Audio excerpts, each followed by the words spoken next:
శ్రీ మహాగణాధిపతయే నమ. ఈరోజు మనం శ్రీ శుభకృతు నామ సంవత్సరం అంటే 2 ఏప్రిల్ 2022వ తేదీ నుండి 21 మార్చి 2023వ తేదీ వరకు ఉన్నటువంటి ఈ సంవత్సర కాలంలో ద్వాదశ రాశుల వారికి ఎటువంటి ఫలితాలు ఉంటాయి అనేటువంటి అంశాన్ని తెలుసుకోవటంలో భాగంగా ఇప్పుడు మీనరాశి వారికి ఏ రకమైనటువంటి ఫలితాలు రాబోతున్నాయి అనేటువంటి విషయం గురించి మీకు తెలియచేయడానికి ప్రయత్నం చేస్తాను. ఇది తెలియచేసే ముందు అసలు మీనరాశి అంటే పూర్వభద్ర నక్షత్రం 4వ పాదం, ఉత్తరభద్ర నక్షత్రం 1, 2, 3, 4 పాదాలు, రేవతి నక్షత్రం 1, 2, 3, 4 పాదాల వరకు ఉన్నటువంటి దాన్ని మనం మీనరాశి కింద పరిగణిస్తాం.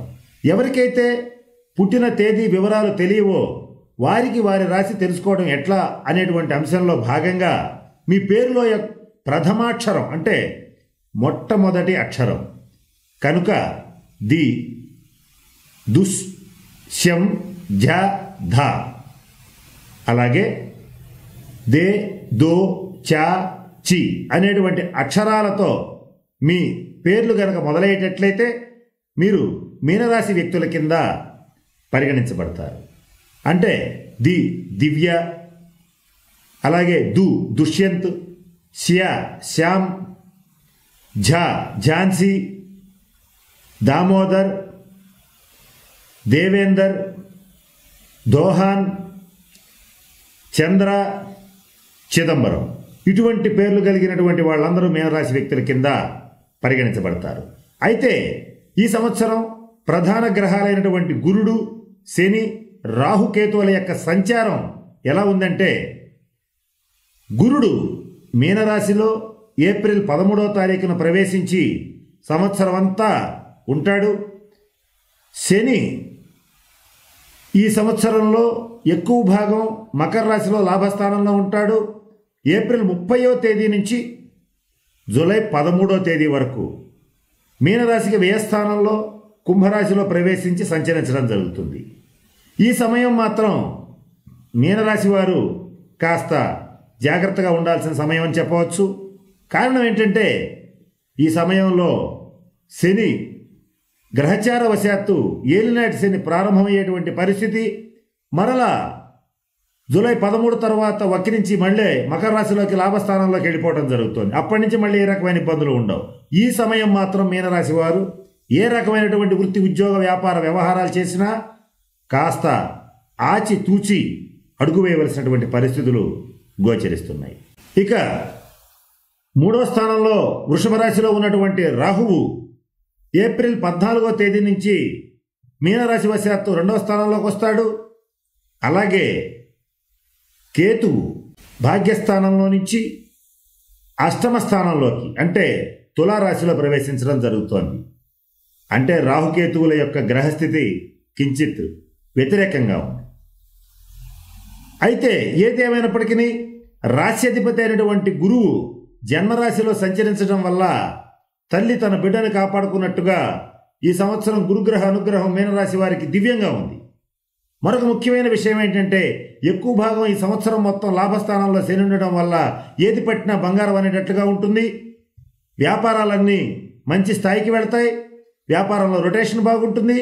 కేంద్ర రాష్ట్ర ప్రభుత్వ ఉద్యోగస్తులకి ప్రమోషన్లతో కూడినటువంటి ట్రాన్స్ఫర్స్ ఈ సంవత్సరం తప్పనిసరిగా జరుగుతాయి. కోరుకున్న ప్రదేశాలకి బదిలీలు అవుతాయి. రావలసిన ప్రమోషన్స్, రావలసిన బకాయిలన్నీ కూడా సరైన కాలంలో సకాలంలో అందుతాయి. వాటి నుంచి చక్కటి ఆనందాన్ని పొందగలుగుతారు. శారీరక ఆరోగ్యం కూడా కుదుటపడుతుంది. గతంలో ఏమైనటువంటి దీర్ఘకాలిక అనారోగ్యాలు ఏమన్నా ఉంటే అవి ఈ సంవత్సరం తగ్గుముఖం పడతాయి. కుటుంబపరమైనటువంటి విషయాల్లో, జీవిత భాగస్వామి విషయాల్లో కొద్దిపాటి ఇబ్బందులు ఉంటాయి. అవి పెద్ద ప్రమాదకరంగా ఉండవు. కించిత్ తగాదాలు టీకప్పులో తుఫాన్లాగా వచ్చి వెళ్ళిపోవడం అనేటువంటిది జరుగుతుంది. ఓవరాల్గా ఈ గ్రహగతులు ఈ సంవత్సరం మీనరాశి వాళ్ళకి చాలా బాగున్నాయి. ఇక ఈ మీనరాశి వారికి ఆదాయం 2, వ్యయం 8, రాజపూజ్యం 1, అవమానం 1. అదేంటి ఆదాయం 2 వస్తోంది, వ్యయం 8 వస్తోంది, ఇక బాగుండేదేముంది అని ఆలోచిస్తే ఆదాయం తక్కువ వచ్చినా కూడా వ్యయం 8 పాళ్ళు ఉన్నా కూడా పెట్టేటువంటి ఖర్చులన్నీ కూడా శుభకార్యాల నిమిత్తం, పుణ్యకార్యాల నిమిత్తం, పుణ్యక్షేత్ర సందర్శన నిమిత్తం, బిడ్డల యొక్క భవిష్యత్తు కోసం, మీరు చేసేటువంటి వృత్తి ఉద్యోగ వ్యాపార వ్యవహారాల్లో ఖర్చు పెట్టే నిమిత్తమే జరుగుతాయి. కానీ ఎవరికో డబ్బిచ్చి పోగొట్టుకోవటం, ఆసుపత్రుల పాలై డబ్బులు పోగొట్టుకోవటం, ఇటువంటి దుస్సంఘటనలు జరగవు గనక పెట్టేటువంటి ప్రతి రూపాయి మీరు ఒకవేళ రుణం చేసి పెట్టినా కూడా అది మీ భవిష్యత్తుకు నాందయ్యే విధంగా ఈ గ్రహగతులు అనేటువంటివి నడుస్తున్నాయి. కనుక ఆదాయ వ్యయాల్లో ఇంత భారీ వ్యత్యాసం ఉన్నా కూడా ఆందోళన పడవలసిన అవసరం లేదు. ఆర్థిక పరిస్థితి గురుగ్రహ అనుగ్రహం రీత్యా చాలా బాగుంది. 2వ ఇంట ఉన్నటువంటి రాహువు అకస్మాత్తుగా ధనప్రాప్తిని కలుగు చేయటం, అకస్మాత్తుగా రావలసినటువంటి బకాయిలు కానీ రావలసినటువంటి డబ్బు కానీ సమయానికి సకాలంలో మీ చేతికి అందటం అనేటువంటి శుభ ఫలితాన్ని ఇవ్వబోతున్నాడు. మరి ముఖ్యంగా సహజంగానే మీనరాశి వారు న్యాయబద్ధంగా జీవించాలనుకుంటారు. న్యాయం, ధర్మం, దైవభక్తి వీటన్నిటి మీద చక్కటి విశ్వాసం ఉంటుంది. ఆ విశ్వాసాలకు అనుకూలంగానే ఈ సంవత్సరం కూడా ప్రయాణం చేయడం జరుగుతుంది. పిత్రార్జితం ఏదైతే ఉంటుందో సకాలానికి అంటే సరైన సమయానికి అక్కరకు రాదు. అక్కడికి రాకపోవడం వల్ల మీ మనసులో తలిచేటువంటి భావన ఏమిటంటే నాకు పిత్రార్జితం కన్నా స్వార్జితమే ముఖ్యం అనేటువంటి బహిరంగ ప్రకటనలు ఇచ్చేస్తారు. ఎంత పిత్రార్జితం వచ్చినప్పటికీ కూడా నా స్వార్జిత సంపాదన మీదే నేను జీవిస్తాను, నా స్వార్జిత సంపాదన మీదే నా కుటుంబ సభ్యులందరినీ బతికించుకుంటాను, నా స్వార్జిత సంపాదనే కావాలంటే ఎవరికైనా సహాయం కూడా చేస్తాను అనేటువంటి ధోరణితో ఈ సంవత్సరం అంతా గడిపేస్తారు. సోదరవర్గం నుంచి చక్కటి సహాయ సహకారాలు లభిస్తాయి. బంధువర్గం నుంచి మంచి గుర్తింపు లభిస్తుంది. ఆర్థికంగా మంచి పరిపుష్టి లభిస్తుంది. ఉద్యోగం చేసే వాళ్ళకైనా, వ్యాపారం చేసే వాళ్ళకైనా, కాంట్రాక్టర్స్కైనా, బిల్డర్స్కైనా రావాల్సిన బిల్లులు బకాయిలు అన్నీ కూడా సకాలంలో చేతికి అందుతాయి. కనుక ఆర్థిక పరిపుష్టి చాలా బాగుంటుంది. డబ్బుకి లోటు ఉండదు. రుణాలను తీర్చివేయగలుగుతారు. ఈ సంవత్సరం రుణ బాధ నుంచి దాదాపుగా విముక్తి చెందుతారు. ఇన్ని బాగున్నాయి. కానీ ఏదో తెలియని అలజడి, ఆందోళన, మానసికమైనటువంటి ఇబ్బంది ఏర్పడబోతోంది. దీనికి కారణం కేతుగ్రహం యొక్క సంచారం. ఈ కేతుగ్రహ సంచారం వల్ల అనుకోని అవాంఛనీయమైనటువంటి సంఘటనలు మీకు కానీ మీ జీవిత భాగస్వామికి కానీ ఈ సంవత్సరంలో ఒక్కసారి మాత్రం అనుకోని అనారోగ్య సమస్యలు వచ్చి లేదా ఉన్న అనారోగ్యాలు ఒక్కసారిగా కొంచెం అగ్రెసివ్గా మారి కాస్త ఇబ్బంది పెట్టేటువంటి పరిస్థితులు గోచరిస్తున్నాయి. అటువంటి పరిస్థితులు వచ్చినప్పుడు కేతుగ్రహ శాంతిని పాటించండి. అంటే కేతువుకి సంబంధించిన పరిహారాలు పాటించండి. అంటే కేతుగ్రహానికి జపం చేయించుకోండి, కేతుగ్రహానికి సర్పశాంతి జరిపించుకోండి. అలాగే కేతువు యొక్క అధిదేవత అయినటువంటి గణపతి పూజ జరిపించండి, గణపతిని గరికతో అర్చించండి. ఇలా మీరు కేతుగ్రహ శాంతి క్రియలని మీ శక్తి మేర జరిపించుకోగలిగితే ఇటువంటి ఇబ్బందులు వచ్చినప్పుడు కొండలా వచ్చేటువంటి కష్టం కూడా దూదిలాగా ఎగిరిపోతుంది. ఎంతో ఇబ్బంది రావాల్సి ఉన్నటువంటి పరిస్థితుల నుంచి చాలా సునాయాసంగా బయటపడతారు. ఈ విషయంలో చాలా అదృష్టవంతులని చెప్పవచ్చు.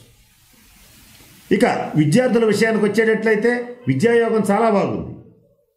కోరుకున్న ర్యాంకులు సాధిస్తారు, కోరుకున్న యూనివర్సిటీస్లో సీట్లు సంపాదించుకోగలుగుతారు. నిరుద్యోగులకి ఈ సంవత్సరం ఖచ్చితంగా ఉద్యోగం వస్తుంది. ఇక వ్యాపారస్తుల విషయానికి వచ్చేటట్టయితే చిన్న స్థాయి వ్యాపారస్తుల దగ్గర నుంచి పెద్ద పెద్ద వ్యాపారాలు చేసేటువంటి వాళ్ళ వరకు, ఫ్యాన్సీ వ్యాపారులు, కిరాణా మర్చెంట్స్, వస్త్ర వ్యాపారులు, వీళ్ళందరికీ వ్యాపారంలో టర్నోవర్ బాగా పెరుగుతుంది. బిల్డర్స్కి, కాంట్రాక్టర్స్కి రావాల్సినటువంటి బిల్లులు ఏవైతే ఉంటాయో ప్రభుత్వం నుంచి కానీ లేదా వేరే కంపెనీస్ నుంచి కానీ నేరుగా బిల్లులు మీకు అందుతాయి. ఈ శుభ ఫలితాలన్నీ కూడా ప్రథమార్థంలో బాగున్నాయి. ప్రథమార్థంలో కంటే ద్వితీయార్థంలో ఇంకా బాగున్నాయి. సినిమా రంగంలో ఉండేటువంటి వాళ్ళు, మీడియా రంగంలో ఉండేటువంటి వాళ్ళు, కళాకారులు, రచయితలు, కవులు, అలాగే సంగీతకారులు, అలాగే తెర ముందు ఉండేటువంటి వారు, తెర వెనక ఉండేటువంటి వారు, వీళ్ళందరికీ ఈ సంవత్సరం మంచి గుర్తింపు లభిస్తుంది. జూలై 13వ తేదీ తర్వాత నిర్మించేటువంటి సినిమాలకి తప్పనిసరిగా మంచి హిట్ అయ్యేటువంటి పరిస్థితి ఉంటుంది. ఎవరైతే జూలై 13 తర్వాత సినిమాలు తీసేటువంటి దర్శకులు ఉంటారో వాళ్ళకి మంచి పేరు ప్రతిష్టలు వస్తాయి. చేసేది మొట్టమొదటి సినిమా అయినా కూడా ఈ సంవత్సరం సక్సెస్ అనేటువంటిది తప్పదు. ఆ జూలై 13 తర్వాత ఎవరైతే సినిమాల్లో నటిస్తారో వాళ్ళందరికీ మంచి అవకాశాలు వెతుక్కుంటూ వచ్చేటువంటి పరిస్థితి ఉంటుంది. మీనరాశిలో ఉన్నటువంటి రాజకీయ నాయకులకి వాళ్ళ సొంత పార్టీలో గుర్తింపు లభిస్తుంది. గతంలో సొంత పార్టీలోనే లుకలుకలు ఉన్నటువంటి పరిస్థితి నుంచి వారిని మీ మౌనంతో, మీ న్యాయంతో, మీ ధర్మబుద్ధితో, మీ శక్తి సామర్థ్యాలతో మీరు వారందరి మనసుల్ని చూరగొనేటువంటి పరిస్థితులు కూడా స్పష్టంగా గోచరిస్తున్నాయి. యోగ మార్గాన్ని, ఆధ్యాత్మిక మార్గాన్ని అవలంబిస్తారు. కాశీ, శ్రీకాళహస్తి, తిరుపతి వంటి పుణ్యక్షేత్రాలని సంవత్సరం తప్పనిసరిగా దర్శించేటువంటి పరిస్థితులు కూడా స్పష్టంగా గోచరిస్తున్నాయి. ఇక హోటల్స్, రెస్టారెంట్స్ నడిపేటువంటి వారికి నెలలతో పని లేదు. ఈ సంవత్సరం అంతా దివ్యంగా ఉంది. మీనరాశి స్త్రీల విషయానికి వచ్చేటట్లయితే కుటుంబంలో, సమాజంలో, సోదర వర్గంలో, బంధువర్గంలో మంచి పేరు ప్రతిష్టలు లభిస్తాయి. మీ పేరున నూతన ఆస్తులు, స్థిర చరాస్తులు కొనుగోలు చేయడం అనేటువంటిది జరుగుతుంది. విలువైన ఆభరణాలని కొనుగోలు చేస్తారు. అలాగే అద్భుతమైన కళాఖండాలన్నింటినీ సేకరిస్తారు. ఈ సేకరించినటువంటి వాటిని ఏప్రిల్ 30వ తేదీ నుంచి జూలై 13వ తేదీ వరకు వీటి జాగ్రత్త విషయంలో కొంచెం అప్రమత్తంగా ఉండండి. విలువైన వస్తువులు చేజారిపోయే అవకాశం ఉంది. ఈ సమయంలో ఏలినాటి శని పరిహారం కోసం మందపల్లిలో కానీ, శనిసింగణాపూర్లో కానీ, తిరునల్లారులో కానీ శనీశ్వరుడికి తైలాభిషేకం జరిపించండి. ఒకవేళ అంత దూరం వెళ్ళలేని వాళ్ళు ఎవరైనా ఉండేటట్లయితే మీ దగ్గరలో ఉన్నటువంటి నవగ్రహాలయంలో శనీశ్వరుడికి ప్రతి శనివారం తైలాభిషేకం ఈ సమయంలో జరిపించేటట్లయితే ఆ ఇబ్బందుల నుంచి సునాయాసంగా బయటపడగలుగుతారు. ఇక వివాహ ప్రయత్నాలు చేసేటువంటి వారికి ఈ సంవత్సరం సువర్ణ అవకాశం. వారు కోరుకున్నటువంటి సంబంధాలు ఏవైతే ఉంటాయో అవి తప్పనిసరిగా వెతుక్కుంటూ వస్తాయి. ఈ సంవత్సరం వివాహమై తీరుతుంది. వివాహ ప్రయత్నం చేసేటువంటి వాళ్ళకి వాళ్ళ వ్యక్తిగత జాతకంలో పెద్ద పెద్ద ఇబ్బందులు ఉంటే తప్ప సర్వసాధారణంగా ఈ సంవత్సరం వివాహమై తీరుతుంది. అలాగే పునర్వివాహ ప్రయత్నాలు చేసేటువంటి వారు ఎవరైతే ఉంటారో, అంటే ఒకసారి వివాహమై జాతకంలో ఉన్నటువంటి కళత్ర దోషాల రీత్యా డైవర్స్ తీసుకోవడం వల్ల కానీ, వేరే కారణాల వల్ల కానీ పునర్వివాహ ప్రయత్నాలు చేసేటువంటి వాళ్ళకి సంవత్సరం వాళ్ళకి తగ్గ, వాళ్ళ మనసుకు తగ్గ, వాళ్ళ అభిరుచికి తగ్గ, వాళ్ళ స్థాయికి తగ్గ సంబంధాలు వెతుక్కుంటూ వస్తాయి. ఈ విషయంలో మీనరాశి వాళ్ళు ఈ సంవత్సరం ఖచ్చితంగా అదృష్టవంతులని చెప్పవచ్చు. సంతానం కోసం ప్రయత్నం చేసేటువంటి వాళ్ళకి సువర్ణ అవకాశం. ఈ సంవత్సరం సంతాన ప్రాప్తి కలిగి తీరుతుంది. సంతానం విషయంలో శుభవార్తలు వింటారు. సంతానం మొత్తంలో ఒకళ్ళ విషయంలో మాత్రం కొంత ఇబ్బంది ఉంటుంది. ఒకళ్ళ విషయంలో మాత్రం మీకు చాలా గొప్ప రిలీఫ్ ఉంటుంది. అదేంటి అంటే జ్యేష్ఠ సంతానం విషయంలో కొన్ని ఇబ్బందులు, కనిష్ట సంతానం విషయంలో కొన్ని ఆనందకరమైనటువంటి సంఘటనలు జరిగేటువంటి అవకాశాలు పుష్కలంగా ఉన్నాయి. ఇక మీనరాశి వారు ఈ సంవత్సరం ఉన్నటువంటి కొద్దిపాటి ఇబ్బందులు, అష్టమకేతు ప్రభావం అని తగ్గించుకోవడానికి, ఉన్నటువంటి కొద్ది ఇబ్బందుల్ని పోగొట్టుకోవడానికి కొన్ని రకాల పరిహారాలు పాటించండి. కొన్ని చెప్పాము. అయితే అందరూ ఖర్చు పెట్టి చేసుకోలేనటువంటి వారు మాకు సింపుల్గా చేసుకునేటువంటి పరిహారాలు చెప్పమని కోరడం జరిగింది కామెంట్స్లో. వారి కోసం ఈ 2-3 రెమెడీస్ మీకు ఇవ్వడం జరుగుతోంది. ఇంట్లో ఫిష్ ట్యాంక్ పెట్టుకోండి. జలచరాలకి ఆహారం వేయండి. అలాగే మీ దగ్గరలో ఉన్న దేవాలయంలో అన్నదాన కార్యక్రమాలు చేయండి. అలాగే మీ దగ్గరలో ఉన్నటువంటి సాధువులకు, సన్యాసులకు వస్త్రదానం కానీ, అన్నదానం కానీ మీ స్థాయికి తగ్గట్టు, స్తోమతకు తగ్గట్టు చేయండి. ఎక్కువ మందికి చేయలేకపోతే కనీసం 3 సాధువులకైనా సరే అన్నదానం చేయండి. ఇక మరొక పరిహారం ఏంటంటే ఈ మీనరాశి వారు గురుచరిత్ర పారాయణ చేయండి. సద్గురు యొక్క అనుగ్రహం ఉంటే ఎన్ని రకాల కష్టాలున్నా జీవితంలో సునాయాసంగా బయటపడవచ్చు. అందున ఈ సంవత్సరం మీ రాశిలోనే గురుడు సంచరిస్తున్నాడు కనుక గురువు యొక్క అనుగ్రహం, సద్గురువు యొక్క అనుగ్రహం మీకు తొందరగా లభిస్తుంది. ఈ సంవత్సరం చేసేటువంటి గురు సేవ ఏదైతే ఉంటుందో అది మిమ్మల్ని చాలా సంవత్సరాల పాటు కాపాడేటువంటి అవకాశం కూడా ఉంది. కనుక నేను చెప్పినటువంటి అన్ని అంశాలని దృష్టిలో పెట్టుకుని మీనరాశి వాళ్ళందరూ అష్టైశ్వర్యాలతో భోగభాగ్యాలతో ఉంటారని, ఉండాలని ఆ పరమేశ్వరుని ప్రార్థిస్తున్నాను. స్వస్తి. ఈ వీడియో కానీ మీకు నచ్చినట్లయితే లైక్, కామెంట్, షేర్ చేయండి. మరిన్ని అప్డేట్స్ కోసం సబ్స్క్రైబ్ చేయండి.